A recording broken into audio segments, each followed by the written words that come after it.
Hello everyone, Assalamu alaikum. Welcome to our channel Physics with BKS.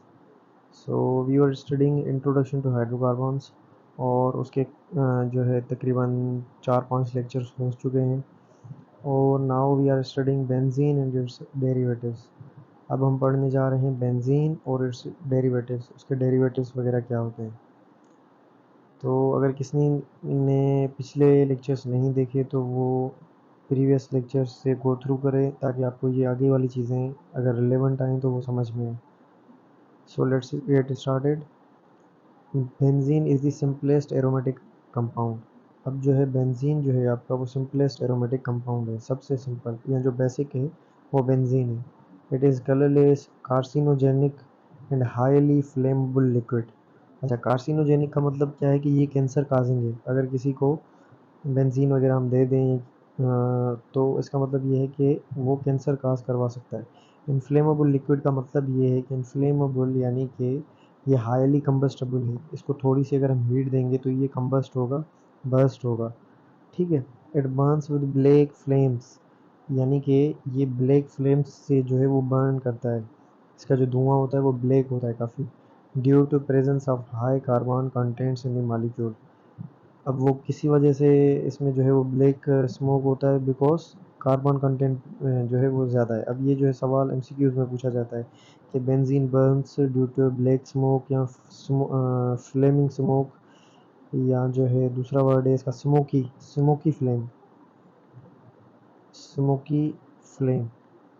ये मेरे ख्याल से आपके टेक्स्ट बुक के लास्ट के अंदर इन्होंने एमसीक्यू भी दिया था, तो उसके साथ बर्न करता है। तो ऑप्शन होता है तो उसमें आप सेलेक्ट करोगे हायर कार्बन कंटेंट की वजह से ये जो है ब्लैक फ्लेम्स देता है। It's molecular formula is C6H6।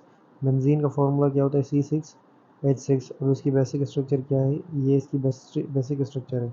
इसमें अल्टरनेट डबल बॉन्ड्स होंगे। मैं आपको सारी चीज़ समझाता हूँ, बेसिक स्ट्रक्चर भी समझाता हूँ कि किस तरह से।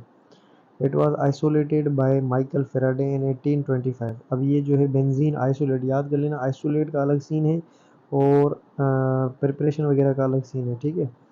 अब ओल्ड बुक में तो नाम्स लिखे हुए थे लेकिन इसका मुझे पता नहीं, तो फिलहाल एज पर फिलहाल चलो बाकी बातें को छोड़ दो। फिलहाल के लिए आप ये याद करो कि इसको आइसोलेट किसने किया था? माइकल फेराडे ने किया था 1825 के अंदर। ठीक। जो आपके न्यू टेक्स्ट बुक में जो चीज़ें आई हुई हैं ना, बस वो याद करो। अच्छा, the structure of benzene was suggested by Kekule in 1865। अब जो स्ट्रक्चर थी वो केक्यूल ने दी थी। अब केक्यूल वही साइंटिस्ट है जिसने टेट्रावेलेंसी ऑफ कार्बन भी बताई थी कि कार्बन 4 एटम्स के साथ जो है वो बाइंड करता है। ठीक है।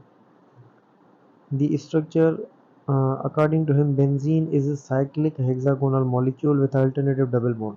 अब इसके मुताबिक क्या है? बेंजीन एक साइक्लिक स्ट्रक्चर है, हेक्सागोनल मॉलिक्यूल है विद अल्टरनेट डबल बॉन्ड। तो सबसे पहले साइक्लिक बनाए, और साइक्लिक भी कौन सी बनानी है? हेक्सागोनल। तो हमने पढ़ा है कि ये क्या है? ये साइक्लिक प्रोपेन है, और ये साइक्लिक ब्यूटेन है, ये साइक्लिक पेंटेन है, और साइक्लिक, ये जो स्ट्रक्चर है साइक्लिक हेक्सेन है। तो हमें कौन सी स्ट्रक्चर चाहिए? हमें चाहिए साइक्लोहेक्सेन। तो यहाँ पर ये मैं ड्रॉ करूँगा साइक्लोहेक्सेन। अब हमें क्या करना है? विथ अल्टरनेट डबल बॉन्ड, यानी कि अगर इसको मैं नाम दूँ 1 2 3 4 5 6, तो अगर मैं एक डबल बॉन्ड बना रहा हूँ पहले के ऊपर, पहले और दो दूसरे के दरमियान, तो ये दूसरा और तीसरा मुझे स्किप करना है, ये वाला, यानी कि मुझे यहाँ पर नहीं बनाना, यहाँ पर बनाना है। अब मैंने यहाँ पर बना दिया तो मुझे यहाँ पर नहीं बनाना, यहाँ पर बनाना है। तो अब देखो यहाँ पर एक साइड पर डबल बॉन्ड है, दूसरे की साइड मिसिंग है, फिर डबल बॉन्ड है, फिर मिसिंग है, फिर डबल बॉन्ड है, फिर मिसिंग है, फिर डबल बॉन्ड है। तो इसी वजह से इसको हम बोलते हैं अल्टरनेटिव डबल बॉन्ड्स। यहाँ पर ये चीज़ लिखी हुई है अल्टरनेटिव डबल बॉन्ड्स। तो इसको मैं यहाँ से रिमूव कर देता हूँ, और ये मैंने आपको इस बेंजीन की स्ट्रक्चर का आइडिया दे दिया। अच्छा, बाकी जो इसमें चीज़ें हैं ये कार्बन है सारे। अगर मैं इसको ओपन करके लिखूँ स्ट्रक्चर को, ये भी कार्बन, देखो यहाँ पर ये कार्बन, ये कार्बन, ये कार्बन, ये कार्बन, ये भी कार्बन, ये भी carbon, and this is also carbon. यहाँ पर मैंने बॉन्ड बनाया, इसको मैंने छोड़ दिया, यहाँ पर डबल बॉन्ड, यहाँ पर छोड़ दिया, यहाँ पर डबल बॉन्ड। तो अगर देखा जाए तो ये इसकी स्ट्रक्चर है। लेकिन अगर इसके साथ हाइड्रोजन अटैच करें तो वो भी हम कर सकते हैं। यहाँ पर देखो इस कार्बन ने कितने बॉन्ड बनाए? 1 2 3। तो इसके साथ एक हाइड्रोजन अटैच होगा, इसके साथ भी एक हाइड्रोजन अटैच होगा, इसके साथ भी एक हाइड्रोजन अटैच होगा, इसके साथ भी एक हाइड्रोजन अटैच होगा, इसके साथ भी, इसके साथ भी। तो this is the structure of benzene. और सिंपलेस्ट एरोमेटिक कंपाउंड है। इसकी मैंने क्लासिफिकेशन करवाई थी, जो एरोमेटिक कंपाउंड्स होते हैं या साइक्लिक, एलिफेटिक, ये सारी चीज़ें हमने की हुई है प्रीवियस लेक्चर्स के अंदर। तो जिन बच्चों ने वो लेक्चर्स नहीं लिए वो वहाँ से जो है क्लियर कर सकते हैं। Huckel and certain other chemists studied Kekulé structures of benzene and introduced the term resonance। अब हकल जो साइंटिस्ट था उसके साथ दो तीन और भी साइंटिस्ट थे जिन्होंने केक्यूल की स्ट्रक्चर्स को स्टडी किया और जो है उस एक जो है क्वांटिटी इन्होंने जो है यहाँ एक टर्म जो है इंट्रोड्यूस करवाई जिसको हम बोलते हैं रेजोनेंस। अब इसका क्या मतलब है मैं आपको समझाता हूँ। Hence within the benzene, hence the additional stability shown by benzene arises from the presence of delocalized pi electrons। अब ये जो लाइन है ना ये याद करने वाली है कि जो बेंजीन की जो स्टेबिलिटी होती है वो किसकी वजह से होती है, ये presence of delocalised pi electrons की वजह से होती है, पाई बॉन्ड्स की वजह से होती है। ये मैंने आपको चीज़ पिछले लेक्चर्स में भी बताई हुई है। अच्छा, फिजिकल प्रॉपर्टीज़ क्या होती हैं। Benzene is a colourless liquid having molecular mass 78 ग्राम पर मोल। इसका मास ये है। मेल्टिंग पॉइंट कितनी है 5.5 डिग्री सेंटीग्रेड। बॉइलिंग पॉइंट है इसकी 80 डिग्री। डेंसिटी कितनी है 0.88 ग्राम पर सेंटीमीटर क्यूब। बेंजीन इंसॉल्युबल है वाटर में बट सॉल्युबल है किसके अंदर, ऑर्गेनिक सॉल्वेंट के अंदर, such is ether, acetone, chloroform. अच्छा, ऑर्गेनिक सॉल्वेंट्स के एग्जांपल भी याद किया करो, जैसे कि ईथर है, एसीटोन है, क्लोरोफॉर्म है, ये ईथर ऑर्गेनिक सॉल्वेंट्स के एग्जांपल हैं। कभी कभी पूछता है कि benzene is soluble in which of the following. तो आपसे गिवन हो अगर आपको ईथर, क्लोरोफॉर्म, एसीटोन और एक ऑप्शन लिखा हो वाटर, तो वाटर आपको पता है कि इनऑर्गेनिक है, ये ऑर्गेनिक है, तो ऑर्गेनिक के अंदर ही डिजोल्व होगा, इनऑर्गेनिक के अंदर नहीं होगा डिजोल्व। तो इस तरह से, ये तो मैंने सिंपल पूछा लेकिन इस तरह से एग्जांपल देकर आपसे पूछ सकता है। अच्छा, उसके बाद है हमारा molecular orbital structure of benzene, यानी कि बेंजीन की जो मॉलिक्यूलर ऑर्बिटल, ये बेसिकली मॉलिक्यूलर ऑर्बिटल थ्योरी के बेसिस पे ये जो है शेप्स बताई थी और बताई गई थी ऑर्बिटल्स की, ये सारी चीज़ें ये आप हाइब्रिडाइजेशन में पढ़ते हो। लेकिन चलो जो चीज़ यहाँ पर गिवन है वो मैं आपको समझाऊँ। Benzene consist of 6 carbon atoms, तो ये चीज़ तो आपको पता है कि 6 कार्बन आइटम्स होते हैं बेंजीन के अंदर। Each carbon is sp2 hybridized. अब ये आपने याद करनी है बात कि हर कार्बन जो है sp2 हाइब्रिडाइज्ड है, हर कार्बन sp2 हाइब्रिडाइज्ड है and has 3 sp2 hybrid orbitals. अब देखो sp2 है ना, तो s क्या है, हमारे पास एक ही है, और p2 का मतलब क्या है कि ये p के दो ऑर्बिटल्स हैं, तो एक s का, दो p के, तो ये कितने हुए हाइब्रिड ऑर्बिटल्स, 3 हाइब्रिड ऑर्बिटल्स हो गए। तो यही चीज़ यहाँ पर लिखी हुई है, s3sp2 hybrid orbitals। अच्छा, 2 hybrid orbitals of each carbon atoms are used to make sigma bond with the adjacent carbon atom। अब इसमें से दो जो हाइब्रिड ऑर्बिटल्स होंगे वो सिग्मा बॉन्ड बनाएंगे किसके साथ, कार्बन के साथ, थ्रू sp2 ओवरलैपिंग। और जो रिमेनिंग होगा दी third sp2 hybrid orbitals is involve in sigma bonding with hydrogen. अब जो दो sp2 हाइब्रिड ऑर्बिटल्स थे वो तो sp2 हाइब्रिड ऑर्बिटल्स कार्बन के साथ मिल गए। अब ये कार्बन के साथ, ये भी कार्बन के साथ, इसने दो तो बॉन्ड इस कार्बन के साथ बना लिया। अब जो रिमेनिंग एक बचा वो sp2 मिला के इसने हाइड्रोजन के साथ बना लिया।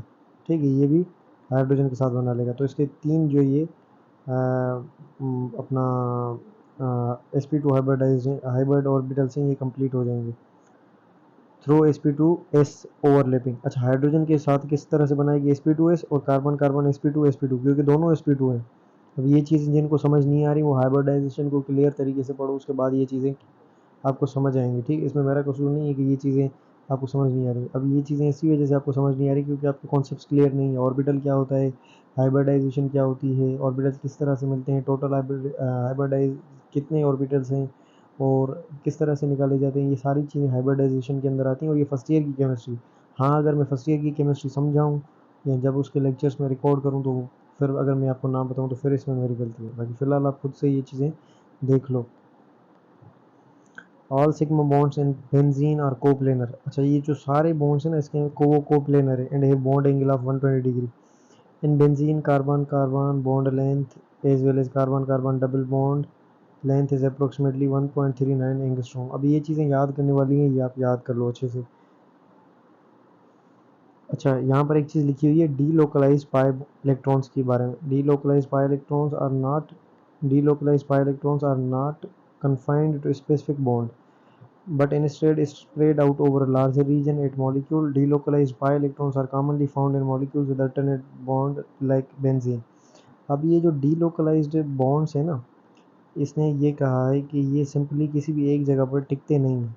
इसका क्या मतलब हुआ, यानी कि ये जो डबल बॉन्ड है ये घूम कर यहाँ आ सकता है, ये जो बॉन्ड है ये घूम कर यहाँ आ जाएगा, और ये जो बॉन्ड है ये घूम कर यहाँ आ जाएगा। उसकी वजह से एक दूसरी स्ट्रक्चर बनेगी, इसको हम इस तरह से लिखेंगे, इस तरह से। अब ये जो बॉन्ड है ये स्विच होकर यहाँ आ गया तो यहाँ बॉन्ड आ जाएगा, और यहाँ ये यहाँ से यहाँ चला गया, ठीक है, ये इस साइड से इस तरफ, और ये जो यहाँ पर बॉन्ड था वो इस साइड आ गया। ठीक तरीके से मैं बनाऊँ, वरना आपको लगेगा कि मैंने बॉन्ड अल्टरनेट नहीं साथ ही बना लिए, ठीक है। एक बॉन्ड यहाँ आ गया, दूसरा ये यहाँ पर, और तीसरा ये यहाँ पर, तो ये भी अल्टरनेट बॉन्ड है। और ये घूम कर अगेन जो है, यानी कि जो बॉन्ड्स इसको, यानी कि इस तरह से मैं आपको बताऊँ, ये बुक के अंदर गिवन है इसकी फिगर, वहाँ से मैं आपको समझाता हूँ। हाँ, अच्छा, ये जो बॉन्ड है ना ये वाली, इसको ये डबल बॉन्ड है किसका, बेंजीन का, और इसमें क्या है, ये डीलोकलाइज्ड पाई इलेक्ट्रॉन्स हैं, ये डीलोकलाइज्ड पाई इलेक्ट्रॉन्स हैं जो कि एक जगह से घूम रहे हैं पूरे स्ट्रक्चर के अंदर। तो इसी वजह से इसको हम बोलते हैं, ये जो प्रोसेस है ना इनका घूमने का, और ये जो मैंने सिंबल यूज़ की है ये है सिंबल इक्विवेलेंट की, इक्विवेलेंट, यानी कि एट द टाइम ये इलेक्ट्रॉन्स यहाँ पर भी हैं, यहाँ पर भी हैं, यहाँ पर भी हैं, यहाँ पर भी हैं, यहाँ पर भी हैं। तो इसकी वजह से हम इसकी एक और फॉर्म लिखते हैं जिसमें बेंजीन बनाकर बीच में से एक सर्किल बना देते हैं। इसको हम नाम देते हैं रेजोनेटिंग स्ट्रक्चर्स,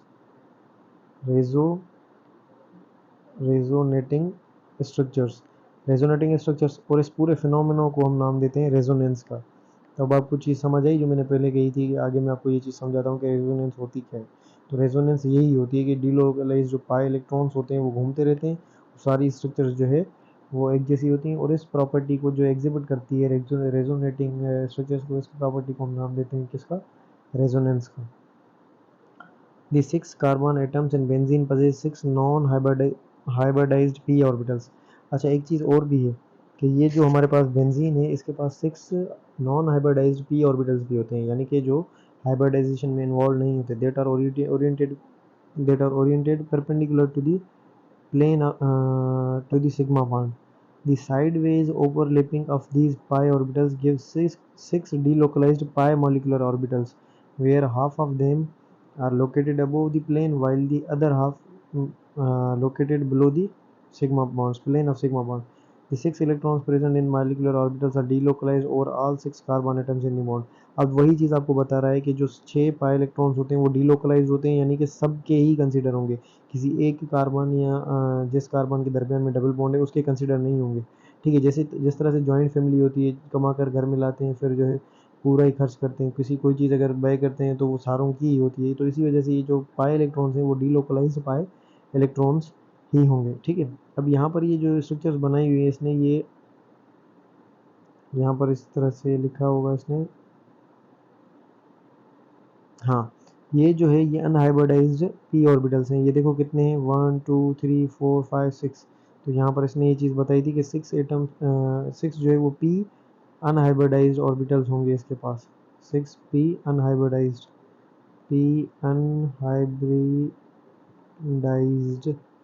ठीक है, p अनहाइब्रिडाइज्ड। अब देखो ये जो बॉन्ड है ना इस तरह से, ये बीच में कार्बन है, यहाँ पर भी कार्बन है, तो ये साइडवेज ओवरलैपिंग कर रहा है, ये इसके साथ, ये इसके साथ, तो ये इसके साथ, ये इसके साथ एक बॉन्ड बना, यहाँ ओवरलैपिंग हुई, और ये इसके साथ, ये इसके साथ, ये दूसरा। अब जो है ये इसके साथ, और ये इसके साथ, ये तीसरा, ठीक है, और ये इसके साथ, ये इसके साथ, ये चौथा, और ये इसके साथ, ये इसके साथ, ये पांचवा, और ये इसके साथ, और ये इसके साथ, ये छठा। तो इस तरह से एक स्ट्रक्चर बन गई। तो इसको हम इस इन सर्किल कर सकते हैं, इन सर्किल। अब अगर आप इसको बीच में से काटो, तो इसमें बीच में से अगर काटोगे तो ये प्लेन ऑफ सिग्मा बॉन्ड के ऊपर कुछ इलेक्ट्रॉन्स चले गए, और सिग्मा बॉन्ड के प्लेन ऑफ सिग्मा बॉन्ड के कुछ इलेक्ट्रॉन्स नीचे चले गए। तो ये पाई इलेक्ट्रॉन्स अबो, इन पाई इलेक्ट्रॉन्स बिलो, इसको कहा गया है, ठीक है। और ये जो इलेक्ट्रॉन्स है सबके पास है, तो इसको मैं इस तरह से भी डिनोट कर सकता हूँ, और कुछ जो है नीचे हैं तो इसको मैं नीचे इस तरह से भी सर्कुलर फॉर्म में डिनोट कर सकता हूँ। अच्छा, ये सिग्मा बॉन्ड की फॉर्मेशन दिखाई गई है। अच्छा, pi electrons cloud above and below, ये पूरा एक क्लाउड बन जाता है, क्लाउड ऑफ इलेक्ट्रॉन्स का, क्लाउड ऑफ जो है वो इलेक्ट्रॉन्स, इसको जो है हम कहते हैं। अच्छा, अब उसके बाद क्या है, the molecular orbital structure of benzene provides following information. अब जो मॉलिक्यूलर ऑर्बिटल स्ट्रक्चर है ना, वो कौन कौन सी चीज़ें आपको बताती है, वो हमें ये बताती है, benzene is planar hexagonal molecule, planar है बेंजीन और हेक्सागोनल है।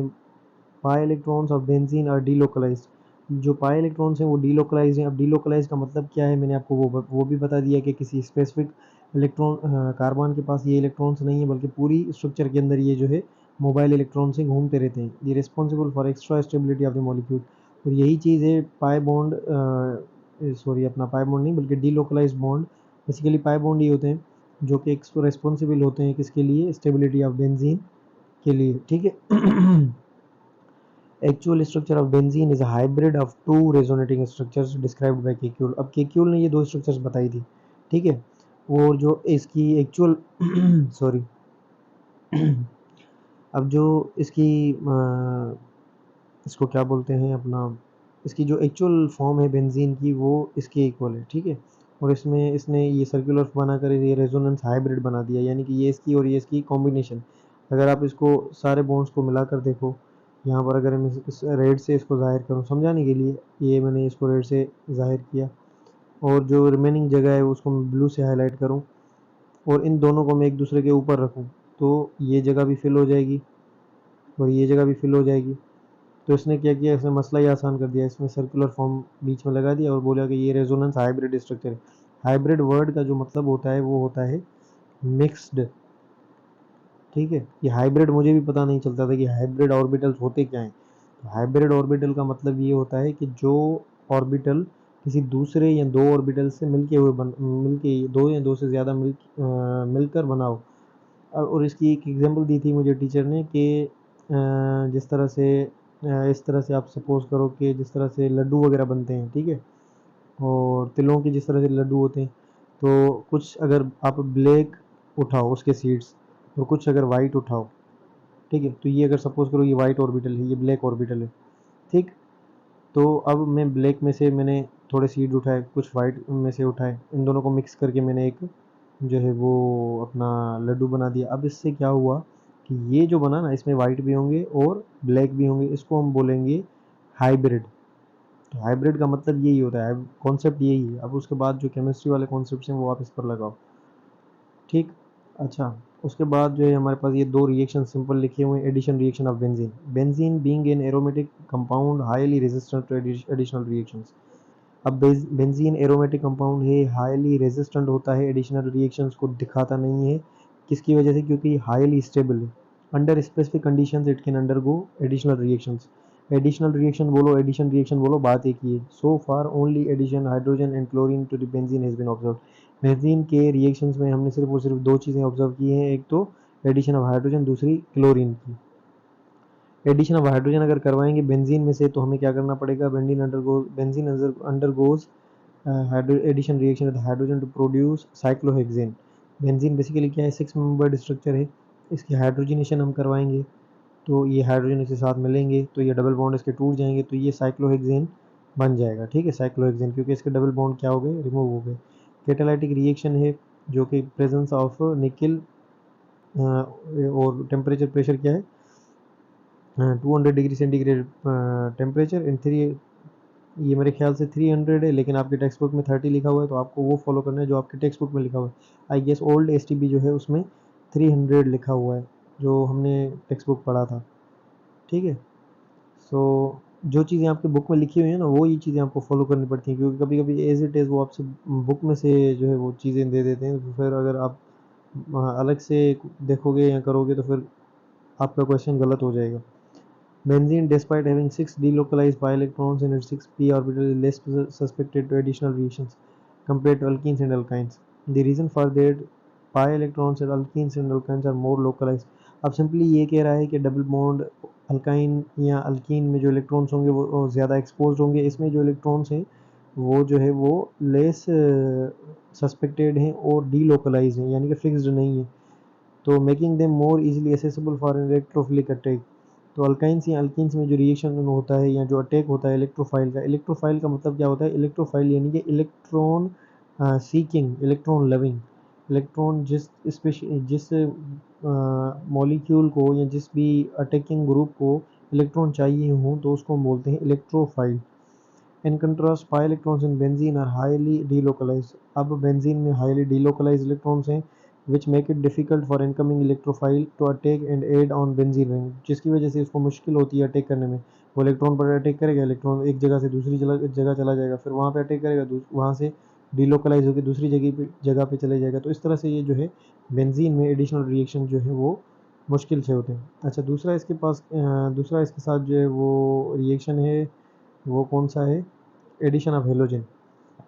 हेलोजन में क्या होगा कि chlorine and bromine are added to benzene under sunlight. अच्छा, ये सनलाइट में क्यों? क्योंकि बेंजीन या जो है सॉरी अपना बेंजीन नहीं बल्कि ये हेलोजन जो है क्लोरीन या ब्रोमीन इनका बॉन्ड इतना वीक होता है कि अगर क्लोरीन के मॉलिक्यूल को मैं सनलाइट के प्रेजेंस में रखूँ तो ये क्लोरीन का जो ये बॉन्ड है ये टूट जाएगा। ठीक है, इसको हम फोटो डिसोसिएशन भी बोलते हैं। अच्छा, ये क्लोरीन इसके साथ हमने अटैच किया यूवी लाइट यानी कि अल्ट्रावायलेंट लाइट, सनलाइट की बेसिकली मौजूदगी में अब ये इसके साथ अटैक करेगा तो ये क्लोरीन के साथ जुड़ता जाएगा और एक इसके साथ ये हाइड्रोजन होगा। तो ये कौन सी स्ट्रक्चर बन रही है? ये बन रही है हेक्साक्लोरोसाइक्लोहेक्सेन। ठीक है, आपने ये याद करना है कि अगर हेलोजन को हम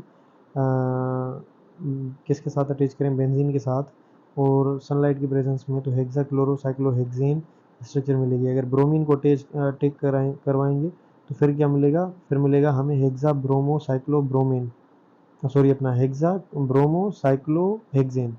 हेक्सा क्लोरो की जगह पर क्या आ जाएगा?